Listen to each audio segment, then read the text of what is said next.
Colonialism and foreign religion in Africa, unraveling the chains of cultural subjugation.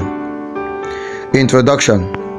In that Nigerians and Indians were both colonized by the British, but the Indians rejected the British culture, they rejected the British religion, they rejected the British food, they rejected the British way of doing things and hold on to the British technology, and then the Nigerians, that is us Africans, accepted the British culture, the British dress code, the British food, the British every religion, and rejected the British technology.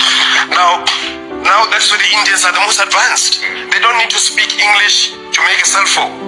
But me and you are colonized to believe that the more you speak a better English, you can clean it. You are intelligent.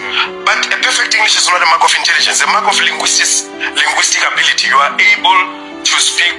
I speak 14 languages. I speak Swahili. I speak Spedi. I speak Xhosa, your language. I speak 14 languages. You understand? It doesn't. Africa's current situation is a result of slavery, colonialism, and neo-colonialism. The continent's natural resources have been exploited, Africans have been humiliated, and many are enslaved worldwide. Africa has lost its pride, control, and ability to develop due to external policies imposed by those benefiting from its resources. To restore peace and stability and promote genuine development, we must find a solution. The cultural impact of colonial powers. The British colonized Nigeria and merged diverse territories by force in 1914. They brought Christianity, unfamiliar names, and language to replace indigenous institutions. India resisted similar colonization attempts, but Nigeria still carries the remnants of colonial indoctrination, benefiting British economic interest.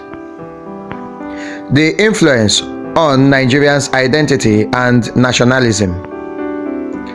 Islam reached Nigeria through Arab invasions, erasing aspects of Hausa culture and replacing traditional rulers.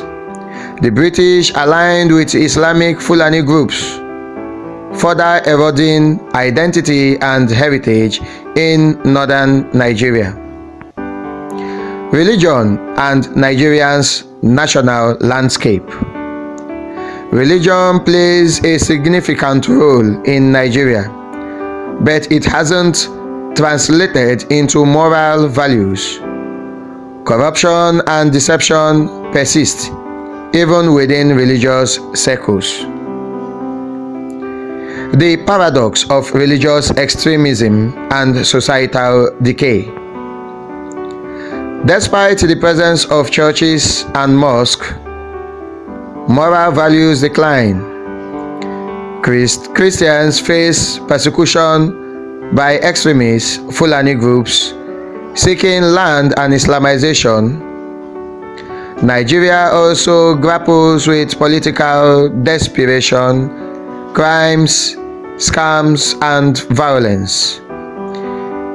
The economic disparity and resource mismanagement.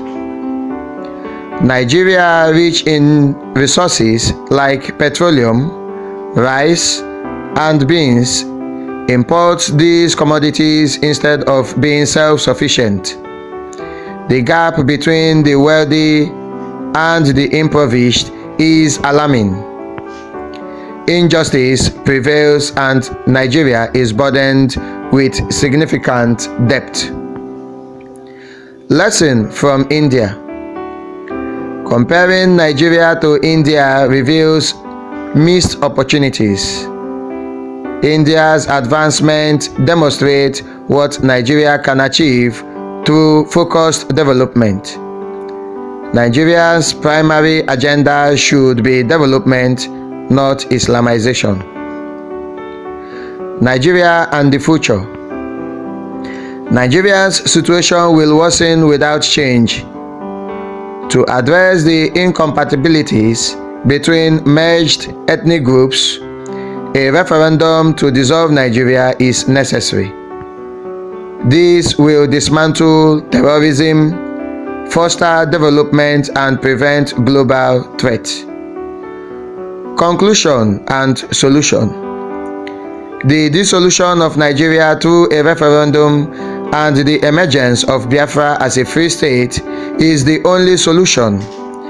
This will pave the way for Africans' rise and liberation. Breaking the chains of cultural subjugation is crucial for a future of peace and prosperity for all. Hi, so what's going on here? We're outside the Mayfair Hotel in London, where activists have locked on to the doors, glued on, and they've also dropped a big banner saying "End Oil Colonialism." Because that's what's going on here. There's the Africa Energy Summit taking place right now with some VIP guests, big CEOs from some of the largest energy companies in the world, and delegates from across Africa. And what they're going to be doing here is making new deals and contracts, and they're basically using energy, whether it's oil, gas, sometimes renewables, but it's a tiny percentage of it, mainly oil and gas. They're using energy as a lever to extract the wealth from African people, from right underneath their feet. What happens is it drives nations into debt. You can see this right now. Benin, Burkina Faso, the Gambia, Ghana, Guinea-Bissau, Togo, Senegal, Nigeria, all of these countries are in debt distress. That means so much of their debt is, so much of their GDP, what they're making every month, what the state is making is being paid back to service debt to the rich nations. And so right now what's happening is that, and energy is the lever that they're using to extract more of that wealth. And that debt is putting future generations, they're making future generations pay, and we're not seeing any kind of development. That's the lie that they're going to be spinning, that this is all about development. But as has been going on in Africa for literally hundreds of years now, this is conscious underdevelopment of Africa. And it's absolutely terrible. And we're trying to send a really, really clear message that our generation, the people coming up now, we do not believe that a country needs to grow forever. That is completely insane. That is sickness. That is greed. What we're asking is they stop. They must stop, because they have a debt to pay. And if they don't pay it willingly, it will be taken from them. More and more people are taking to the streets. And that's absolutely right. We need to absolutely transform our systems right now. And so a conference like this shouldn't be taking place. And if it should all be about justice for Africa. And that means cancel the debt, give back the land, pay loss and damage, repair the damage that's been done. No more oil. I don't think there's a single answer, but the one that I think is the most important factor is it's the politics. You know, to misquote Bill Clinton, it's the politics, stupid.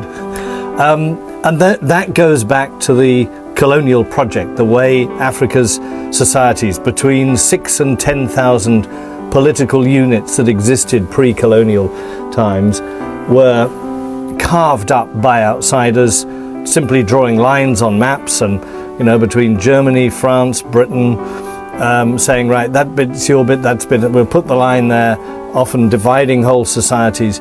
And these states have got, Nigeria, for example, 400 languages, 400 separate languages and counting. And that's what we're talking about. Maybe as many or more centers of old political power. So it's the overlay of these new states on old societies. And states that had, those societies had no part in their creation at all. They were just created and then handed over to them suddenly in the 1950s and 60s. You're independent now, off you go. And to think you can create a nation state like that was always madness. So it is the evolution of those societies that I think it'll take a lot of time. It'll take generations for those nation states to create the sort of feeling of citizenship that Americans have or British people have.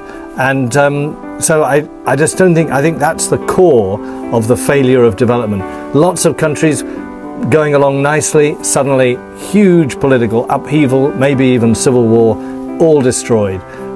Everybody flees, the money shifts out.